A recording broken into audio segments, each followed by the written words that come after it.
Your vehicle is equipped with an intermittent windshield wiper system. This is the lever used to control all windshield wiper and washer functions. To operate the intermittent windshield wiper system, your ignition must be on. Push the lever down to the first stop for intermittent operation. To increase or decrease the wiper speed, push this switch up or down. Intermittent operating speeds vary according to your vehicle speed.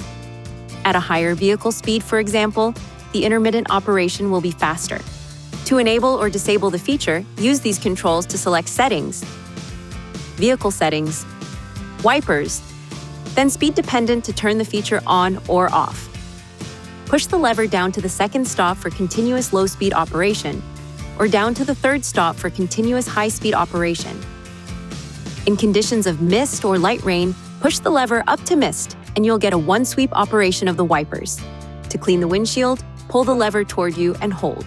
Washer fluid will spray, and the wipers will automatically sweep several times.